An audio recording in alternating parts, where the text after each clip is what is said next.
I'm joined now by Sky News host Rowan Dean. Rowan, good evening to you. Lots to talk about, but first I want to show you this social media post from Greta Thunberg. She writes, "The suffering of Palestinian prisoners is not a matter of opinion.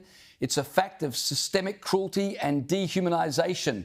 We'll leave it on the screen there for viewers to observe, Rowan, if we can put it back up. But when you take even a cursory look at the photos she's used to illustrate the suffering of Palestinians, Rowan, do you notice anything?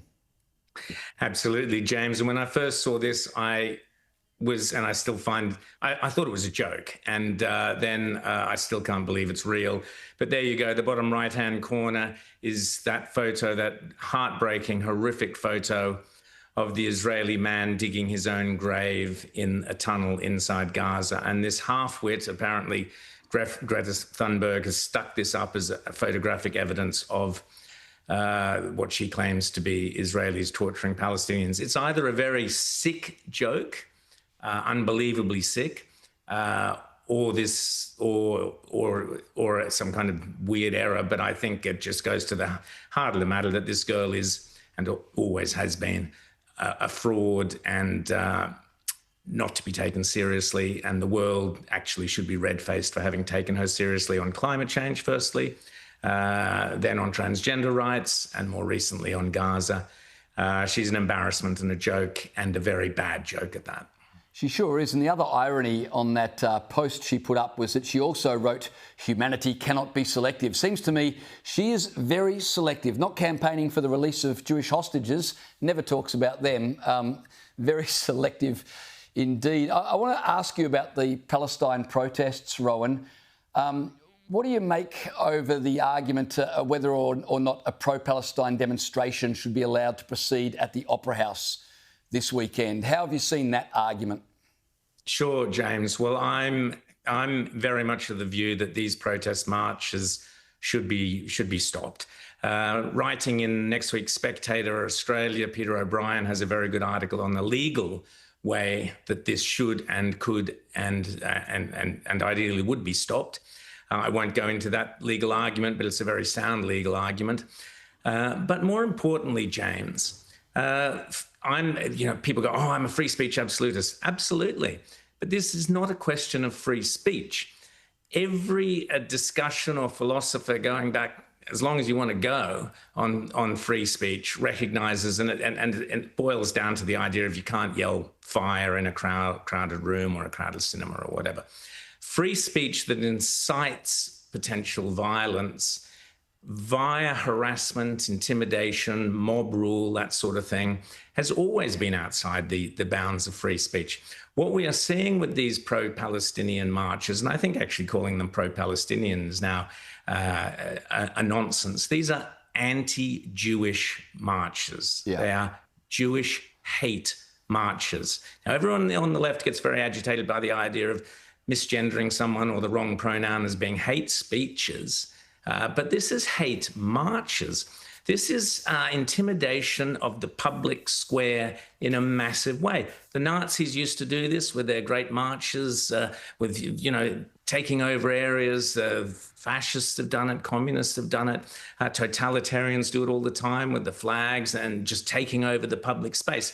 It's obscene. And we've got to a point now where people are legitimately scared, particularly Jewish Australians, but not only Jewish Australians. People are scared to go into, say, the CBD of Melbourne or Sydney on any given weekend because they're likely to be confronted by this sort of harassment, intimidation, threats. And let's not forget, James, that the free speech that is so-called free speech that is being given voice to here is phrases that are war phrases. Exactly. The river to the sea. Yeah. Globalize the Intifada, the documentary which is about to come up in a few minutes. We'll go into this in more detail. But if you had, during World War II, you would not have had large crowds of Germans or Japanese being allowed to protest on the streets of Sydney, calling out phrases about the emperor or whatever. Any civilized democratic society recognizes that, and Edmund Barton said it best. He said that your first loyalty must be to Australia. If you're coming to this country, we welcome you with open arms. but your first loyalty must be to this country. And the concept of assimilation is absolutely critical.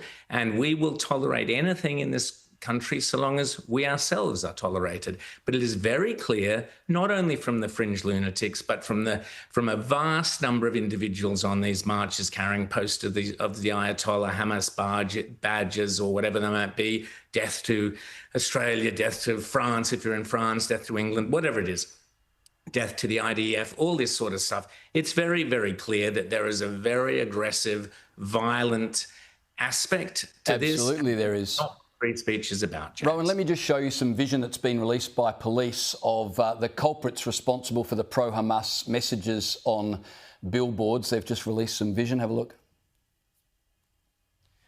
You can see there that they've captured images of the people they believe responsible. They've released these images in the hope that someone may recognise these people. I'd suggest they're pretty hard to identify, but certainly hope these culprits are found. Rowan, we've only got a couple of minutes, not even that. But, I've stopped calling these protests because I'm not sure what they're protesting against.